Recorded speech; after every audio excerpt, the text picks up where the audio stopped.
Good afternoon and evening, whenever you're watching this. Welcome to the coaching game. I'm Laurie Lawson, and I'm Terry Yoffe. Coaches Creating Change. Here we are, new decade and a new year, and the first show of the year. And we decided, you know what? We're gonna carry on with this old change theme because it seems like we just can't get enough of change. Well, coaches creating change. That's right. And what could be more appropriate than a new decade and a new year? I'm wondering why I think people are inspired to create change when something else changes. And maybe that's why we all say, oh, New Year's resolution, it's a new year, we're going to make a new life and all of that. Yeah. We're gonna inject a little bit of realism into that. Yeah, It won't be a totally new life, but it'll be on the path, right? On the path. Yeah. You're right. And resolutions, I don't know, nobody ever sticks to resolutions. Exactly. I think by the second week, 85% of people have broken their resolutions. It's kind of a word that doesn't quite resonate. What else can we call it? I don't know. What about setting, well, there's SMART goals, and there's also goal posts along the way. Oh, milestones and goals. Yeah, right. yeah. Not that you have to have one major, maybe you do, for the year. I mean, if you're changing a business or you're starting a business or you want to exercise more or diet, those are big. But how do you kind of chunk them down, maybe month by month? I like that. So you know what? Pick your own word. It can be a goal. It can be a resolution. It can be a milestone. Right. It can be a marker. Right. It can be, what else can it be? A plateau. Yeah, it can be a plateau. It can be a step. It can be a step. Exactly. Small steps getting to where you want to go. And I think what we're recommending is rather than go for the whole thing and say, okay, by January I'm going to have all this done and a new life and how cool is 2020. I think we're going to talk about like how to really make some serious changes and how to do it so that it will resonate with you and it will stick with you and it will be something that you want to carry on. I like that. Yeah, I really do. Yeah. Making change is never easy. Never easy. I have a quote. I have many quotes. I will not do all of them. There's nothing new about this new year. Carrie loves quotes. Yeah. By Ivan Haken, you need to learn from your mistakes to start a new beginning. So I like that. It's about seeing what you've done that you might want to change, but recognizing it. You can't make a change without recognizing perhaps the change is something that you're doing differently, right? Yeah. Or a change is in your behavior. Or your perspective. Your perspective. Because on the radio show, which Terry is going to be the first guest of the year over there too. Wow. Yay! But on the radio show, we have a philosophy where if you change your perspective, you change your whole life. Right. It's just that's the life that you have. You can totally change it by just looking at it in a different way. But that's so interesting when you say you have to look at your mistakes. And Terry and I had a debate. Are we going to use the word failure? And we're not. But you also, if you don't address it and you don't acknowledge it, there's not a lot you can do with it. Right, can't change it. Exactly, because you won't know what you're really dealing with. So what we're recommending is, review the last year. Review 2019. And then, where did you come short in your challenges? Where did you not really do what you said you were going to do or do what you wanted to do or life changes and makes all kinds of crazy things. So the first thing will be to okay, what can we say that's positive? It's not fall short. Where are the learning opportunities? Aha. Right. Where's the learning? Coaches can always come through with something positive. Right. Where's the learning? And I think a word that I love is about choice. If there's one word to take into any day, any year, is the word choice, that we get to make our own choices. Don't leave it up to anyone else. One choice can shift the whole dynamics of how you're looking at things. That's true.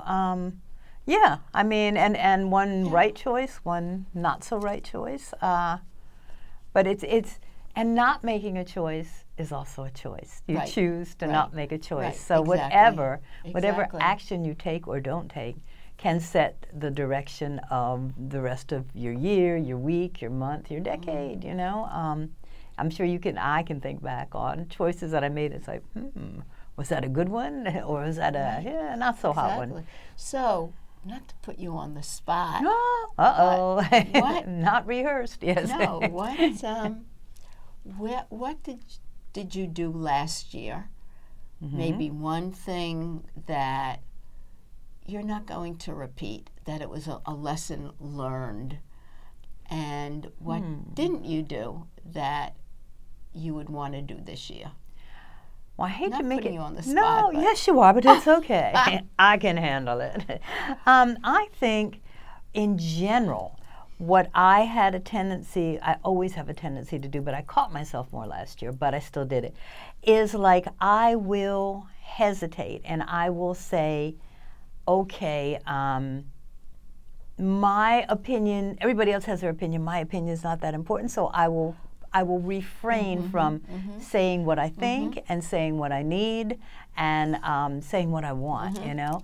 So I think there were a couple times when I did that, and it was like I self-corrected eventually.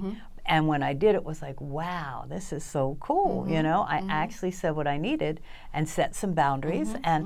But it's like, in retrospect, it's like, you could have done that so much earlier. It saved yourself a little grief.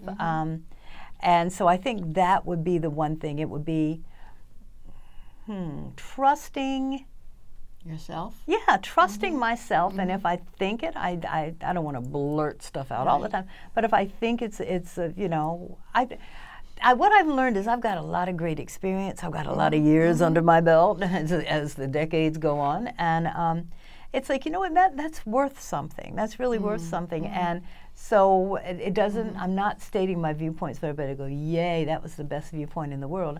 I'm stating it because this is how I see it, and that may be valuable, and it may not, and either way is okay. Yeah. So I think not being so hesitant to speak up would be mine. Wow. All right, now I'm putting you right back on that spot. You didn't answer what. Oh, I'm sorry. What you want a specific? Well, no. But the other part was what did you like, or what did you do that you're carrying forward? What was the success? The success was, it's like just trusting that my opinion has value, even if it's only to me. It's okay to state it, and it's so much better. I recently had a call that I had to make, and it wasn't a comfortable call, but it was like, you know what, let's get it over with, and let's state it because it's something that I need to do. And once it was done, it was like, okay. So I think what I did that I liked was that it was just, I just confronted it head on. It was like, it's so easy to get distracted and make up excuses why you're not doing it. But it's like, just do it and then deal with the consequences. But meanwhile, if it's churning in your head, you really don't know, you're not getting anything done. It's just, So I think that would be mine. It would all reflect on, it would all reflect on that. Great. Yeah. How about you? Me. I learned, actually, I had a couple of significant emotional events that made some shifts in me. One was, I tend to be control freak, and I don't do it with people, but it had to do with clients, and clients not keeping their word, and working through the full contract. You know, they sign a paper and they know what it is, and then when it's time for the 3 months to be over and the next 3 months to start, clients say, well, I don't want to go any further, I don't want to do it. And that's okay, but not to give a reason or not to want to talk about it. Really, I think it happened to me last year. And I went away and really thought about it, and really realized that I can't control what clients want to do. And if they don't want to complete and they don't want to be in integrity for how they deal with it, that's not on me. So that was a very big learning for me. Another one, I had a knee-jerk reaction over Christmas to something and caused quite a stir. It was a family situation. I'm not going to go into the details, but it was unnecessary, really unnecessary. And I don't usually work off of knee-jerk reactions, but this, and I really had to backpedal my way out of his family situation. And really had to take a look at that. So I had a personal and a professional, and those are two things I'm not going to be carrying into this year. But that's interesting, because that's kind of what I was talking about. It's like, okay, you had a knee-jerk, and obviously you felt, oh, this was not the right thing to do, but you dealt with it. You know, it's like, okay, I got to deal with this. I had no choice. I mean, it was family. Yeah. And I think what I learned from the first one, the professional one, was it was very freeing to look at what I did and to just let it go, and to not ruminate over things I have no control over. No control, and really not your job. Right. It's like the client has to take And responsibility. Right. And the minute I let that go, it was like a weight dropped off. So a good learning as I move into 2020. Cool. All right, let me put you on the spot now.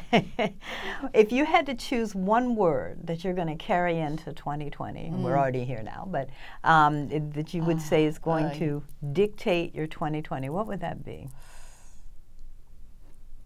It could be an aspiration, it could be a reminder, it could be a mantra, it could be...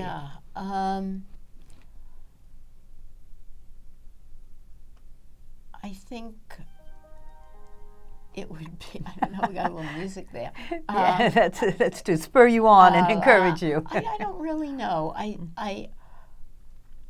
like to think of my core values, and the two are really living in integrity and honesty and trust. So integrity, integrity and trust. Being myself. In every way, and if I screw up, I screw up, and being the best I can be in every part of my life, including my coaching. So you have Melania Trump's mantra: "Be best." Well, okay, that I don't quite see that, but no, we'll go with integrity. Okay. Yeah, integrity and honesty. I think that as coaches, we have there are so many coaches, and you hear about this one and you hear about that one. Oh, that's doing that and that's doing that, and we can get caught up in, oh, maybe I should be doing that, or maybe I should be doing that. Right. And I'm going to read, because this goes into the quote, which I didn't know, but she silently stepped out of the race that she never wanted to be in, found her own lane, and proceeded to win. Wow. So she, it's staying in your lane and doing what works for you, and bringing in your experience, your expertise, how you coach, who you are as a human being, and really staying there and growing and expanding, not looking out to see, ooh, who can I pick up from? And that, I think, is having trust and confidence in yourself and your abilities. Maybe I don't know. Maybe belief, trust is good, integrity, all of those are cool. Believing in yourself. Believe. Because I think in the end, when we look at coaching, people hire people they connect with. I think so. Who is the person? And if not, you shouldn't hire them, really. Right. Exactly. Yeah. And it's not the bells and whistles and all of that. I mean, certainly you have to have the credentials, but when it comes to having an intimate relationship with somebody, you want to be able to come into their sphere and feel safe and secure and know I can work with this person. Yeah. And not to lose sight of that. So therefore, to piggyback on what Terry's saying is, it's so important to be yourself. It's so important to be true to yourself, because if you're going to bring what you think a coach should be to the table, it's going to be so exhausting to keep that up. So it's like, maybe you're not everybody's cup of tea. That's okay. Right, but we take it personally. Yeah, right? yeah. And we shouldn't, because we're not everybody's cup of tea. No, and nor should we try to be. People look for different things. Should not try to be. Yeah. Right. So that's a good shift in perspective for moving forward in 2020. Well, the word I'm going to bring forth for 2020 and carry on, because I've already brought it forth, would be blessed. And that kind of ties into the question that you asked me. And it's like to realize all that I have right now, to realize the opportunities and challenges that you may not have met last year, but are going to meet this year, are all blessings, and they're all opportunities to move forward. Word. Love it. Yeah, so that is going to be my word for I love that, for the decade, I think. And another word I like is gratitude. Yes, which I don't say enough. Or use enough is gratitude. I do in retrospect, but it's like at the time, it's like, oh, what am I doing, and it's like, no, I try before I go to sleep at night to say my little prayer and to, what am I grateful for today? Nice. Try to look at some gratitude, some gratefulness. You have a gratitude journal in your head. I like it. Actually, I got that as a gift, a holiday gift. A little gratitude journal. And now's the time to use it. I haven't started it yet, but it was given to me by my family. How nice. As a little gratitude journal. Everybody swears by them, So I am going to start using it. A resolution has been made, or whatever, a milestone, whatever we want to call it, has been made. Hallelujah. So, all right, you know what? Well, let's take that. I love it. And let's talk about how you make a goal. All right, so Terry has a goal that she's going to begin working in her gratitude journal. All right, so what we want to do, we're going to use the old SMART concept. For those of you who know, the old SMART thing. Right. But that really stands for specific, measured, achievable, reasonable, and time phased, or whatever. Right, so if we're going to say, what does that mean when you say you're going to start writing in your journal? Well, I have it on my desk. Okay, so it's a start. It's a start. I mean, it's there, so it's not hidden away or in a drawer to be forgotten. So it's. If you had to measure, it's like how much are you going to write a paragraph? It's already there. The journal already has the date and 3 lines for each day. Okay, perfect. So all you have to do is open it up. That would be the key, and to write one or two things. Open it up. Right. All right, so it's already measured out. Yeah. Fantastic. Yeah. Okay. It's actionable. I mean, it's specific. She's going to definitely write in the journal, and you're going to begin. I should have begun January 1st, but I didn't. But since it's not, I'm going to start. Okay, so you're going to start this Probably week. Today. Okay, tonight. Very good. Achievable. Yeah, absolutely. Yeah. It's 3 lines. Exactly. It's not like I'm writing a page. Which makes it reasonable. It's like it's not going to kill her. Not going to kill her. And the time phase is, like when are you going to do it? You're going to do it at night, in the morning, when inspiration hits you? Yeah, I think I should have a time. So I think I will do it in the evening. I'm at my desk, so when I will leave it right there. Cool things that happen today. Do it in the it's not a bad way evening. to end your day anyway. End your day. Be grateful for what you had, what happened, etc. Yeah. So that's what we really, and that's what coaches live on. We don't necessarily go through all those steps, but it's like rather than say, I'm going to start writing, it's like, where are you going to write? How are you going to write? What are you going to write? How often? And just really, if you have a goal, everybody has the goal, I'm going to lose weight. When you're going to start? How much do you want to lose per? And it could be for the year, for the day, whatever.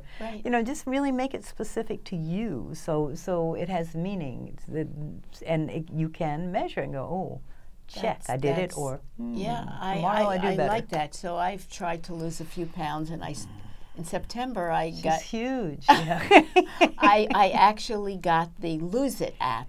Ah, okay. So I've been working off of that. That's every day you've got to input what you eat. Consciousness, It's all, and if you exercise, and there's a place for exercise, that amount can go onto the calories, so you get extra calories. That is specific. I love it. Yeah, and every meal, everything you put in your mouth has to go every day. So you put the way it works out, and they count the calories. They give you a list. Was it 2 ounces? Was it 4 ounces?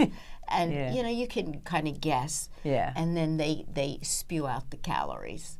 So I have like 1,200 calories a day. I don't even use that, which I should, but I don't. So I think 3 times, 4 times since September, and I'm doing it very slowly. I've gone over the 1,200 calories. Never, ever do I usually. So if you're going to eat dessert or you're going to eat bread, today at lunch I had some French fries, so I had to put that in. So you have to put everything, so it makes you really conscious. Right. I think that's the trick, the consciousness part. So you don't have to do that specifically. That's a good one, though. I mean, that definitely is going to keep you on track. Right. But it could be, I'm going to add a bottle of water to my daily intake. It could be something simple like that, and then you line up 7 bottles of water, and at the end of the week, did you do it? Something. Just whatever you can measure, and whatever's going to make you conscious of it. And if you need a visual reminder, that's cool. So it's being conscious. It's doing small steps. Like exercise. I write in my little daily, whatever. I still have a daily. I have a phone that I keep everything in. I also have a daily planner, and I'll put in, like, I didn't do it today, tomorrow, and Sunday exercise. So I put it into, no, I'm going to do it.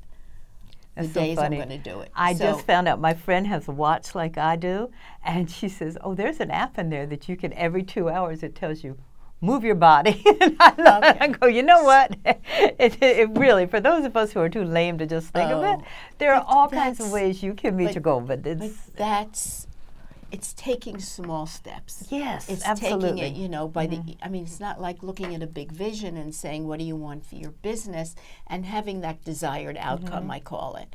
But then how are you going to get there? Yeah. What are the steps you're going to take? Whether it's diet, whether it's exercise, what do you want to do to help your business this year? Right, or take a class or learn something. Exactly. But I think the problem is, I think what you should do is when you're creating your goal, is like, is this too big for me? Am I going to overwhelm myself? And if you are, break it down a little bit more. And then evaluate. And then the next week, if you find, oh, you know what, I didn't quite make that mark, break it down some more. Right, it's not beating yourself up. Yeah, It's small steps. And I work with clients because they look at like a Mount Everest, which is overwhelming. Yeah. It's huge. But if they pull little molehills, then it's not overwhelming and they can do it. Right. So if for January, hypothetically, you want to work out 3 times a week. Okay, that's January. You can do week by week. Or I want to lose 2 pounds in January. It's measurable. Right. If you figure out how to do it. Not like, oh my God, I got to lose 15 pounds in a week. Yeah. So I can fit into the dress for my reunion. Right. Not going to happen. Right, exactly. Not going to happen. So it's change is about small changes. Nobody's asking for big changes. Small changes, and keep moving. It's like keep moving. Even if you picture Mount Everest, which is a great metaphor, and just imagine you're carving steps into Mount Everest to make it so much easier. And even if you go back a step or two, their steps are there. Exactly. Just keep it moving. Yeah. I use it because my friend climbed Mount Everest. Yeah, Vivian, right? Mm-hmm. He did. Yeah. And he climbed every other mountain summit, and then he did Everest. Quite a challenge, but most of us, 99% of us, aren't qualified. So I use that because it's daunting, it's overwhelming. People get that. Yeah. But if you break it down, or you have the little steps, along the way, it's digestible. You could start with, I'm going to go to the park where Everest is. And then it's like, then I'm going to maybe go 4 steps. Whatever, because you're going forward and you're moving and you're headed towards your direction. Small steps create big changes. Absolutely. Yeah, and are you the one who used to have the longest journey begins with in your signature, the longest journey begins with one step? No, that wasn't me. That was somebody else. I love that session. That saying. Yeah. It's like, one step is the way we do it, one at a time. One last little quote: It is in the midst of change we often discover wings we never knew we had. Exactly. Which is great. We're back to opportunities. We're back to, I'm going to use the forbidden word. Did you fail? Did you fail at something? Fantastic. What did you learn? What can you learn? Right. What can you do over? Welcome, embrace failures. What is that formula 409? Simply means that there were 408 formulas that the guy tried when he was making his cleaning solution that didn't work. 409 was the winner. Oh, and he did. Yeah, did you know that? No, yeah. No. And so it's like, where did that weird. stupid name come from? Wow. He had 408 failures, but he's still on the market with his 409. So you got to embrace it and say, look at the opportunities. True. Look at the opportunities and say, what can I do with this? Yeah, and CTI always, I remember what they said, there's no such thing as failure, there's only feedback. Yeah. So everyone fails, and if you don't fail, then you're not taking risks. You're not doing what you need to do. And there's another quote that's all over Facebook. It's like, I either win or I learn. There is no losing. Oh, wow. And isn't that cool? Great. So that kind of says it too. It's like, no losing, just I win or I learn. So it's like, so we're going to wish you a year of whatever glorious opportunities. Make your goals, find out how you get there, embrace your not successful changes, and go for it. And we're going to keep coming back and talking about change. Coaches creating change. Terry Yoffe, wishing you a wonderful new year. And a happy decade. Thank you.